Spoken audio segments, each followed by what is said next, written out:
तो हमारे साथ इस वक्त है फॉर्मर प्रेसिडेंट जेएनयू की गीता कुमारी। गीता कुमारी, आप इस चुनाव को कैसे देखती हैं? हम इस चुनाव को वैसे ही देख रहे हैं जैसे हर साल जब से मोदी सरकार आया है, जिस तरीके से एजुकेशन में फंड कट किया गया है, लोवेस्ट इस बार जीडीपी का हिस्सा है जो एजुकेशन को दिया गया है, और ये किसी और सरकार में 70 साल से नहीं हुआ है। इसीलिए हम इस चुनाव को कैंपस के मुद्दों को बाहर के मुद्दों के साथ जोड़कर देख रहे हैं कि फंड कट हो रहा है तो हमारा हॉस्टल नहीं बन रहा है। अगर सरकार एजुकेशन में सेफेंडाइजेशन कर रही है तो हमारा करिकुलम बदला जा रहा है, हमारा सीट कट हो रहा है, रिजर्वेशन की धज्जियाँ उड़ाई जा रही है। उसी प्रकार से हम इस चुनाव को देख रहे हैं कि कोई भी फासिस्ट ताकत इस कैंपस में उसको लेजिटिमेसी नहीं देंगे हम लोग। तो आप पिछले एक साल से आप देख रही हैं, पिछले एक साल आप प्रेसिडेंट, आपके प्रमुख अचीवमेंट्स क्या रहे? पिछले साल बहुत बड़ा मूवमेंट्स कैंपस में हुआ, चाहे वो बॉयकॉट अटेंडेंस का मूवमेंट हो, जीएस कैश का चुनाव इसी कैंपस में हम लोगों ने तब कराया जब एडमिनिस्ट्रेशन ने उसको डिसमेंटल कर दिया था। इस बार एमफिल पीएचडी का जो एडमिशन हुआ है वो लिंक्ड प्रोग्राम में हुआ है, जो इन्होंने कोशिश की थी कि उसको अलग अलग कर दिया जाए और उसमें भी फिर से एग्ज़ाम चालू किया जाए पीएचडी में। ये इसके साथ साथ इस बार एजुकेशन इसके अटेंडेंस के मामले में किसी भी एक स्टूडेंट पे एडमिनिस्ट्रेशन नहीं एक्शन ले पाया और कोर्ट ने भी हमारा साथ दिया। हमारे चेयरपर्सन्स को दोबारा से इम्प्लीमेंट किया गया, दोबारा से उनको बैठाया गया। उसी के साथ हम लोग पूरा कोशिश किया है कि रिजर्वेशन को इम्प्लीमेंट करवाया जाए।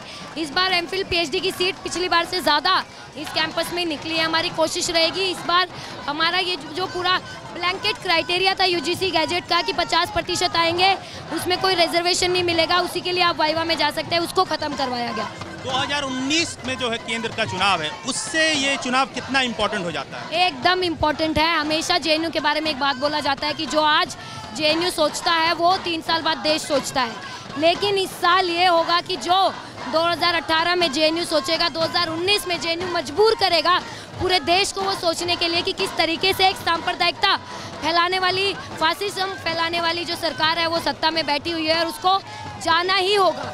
इस देश में मजदूर, किसान, महिलाएं, दलित, मुसलमान सब सड़क पर निकल चुके हैं इस सरकार के खिलाफ, और ये सबूत है इस सरकार की नाकामी का।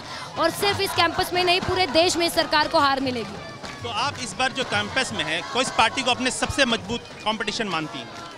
हम किसी को इस तरीके से कंपटीशन की नज़र से नहीं देखा जाता है चुनाव में। हम आइडियोलॉजिकल बैटल की नज़र से देखते हैं, और वो आइडियोलॉजिकल बैटल हमारा एबीवीपी से है, फासिस्ट ताकतों से इस देश में, इस कैंपस में है। बापसा बार बार आप पे क्लेम लगाता है कि आप ब्राह्मणिकल पार्टी है, आपको उसका मजबूत पक्ष है, बैकवर्ड को आप लोग सपोर्ट नहीं करती, सिर्फ एक फुलझड़ी बना के रखती है। मैं ओबीसी महिला हूँ हरियाणा से, मुझे लगता है ये बात उसका जवाब हो जाना चाहिए। मेरी राजनीति चुनने का अधिकार सिर्फ मुझे है, किसी और को नहीं। मुझे अगर लेफ्ट का राजनीति करना है, मैं अपनी मर्जी से कर रही हूँ, अपनी समझदारी से कर रही हूँ। अगर आपको लगता है कि सिर्फ बापसा में ही कोई बहुजन महिला, कोई गरीब महिला, कोई दलित, कोई माइनॉरिटी अगर जाके वह तभी क्रांतिकारी हो पाएगा, ऐसा मेरा समझदारी नहीं है। मेरा पॉलिटिक्स है कि ओप्रेस्ड के साथ खड़े होने का मेरा समझदारी है, और वो मुझे लगता है इस कैंपस में लेफ्ट ने किया है, इसलिए हम आइसा में हैं।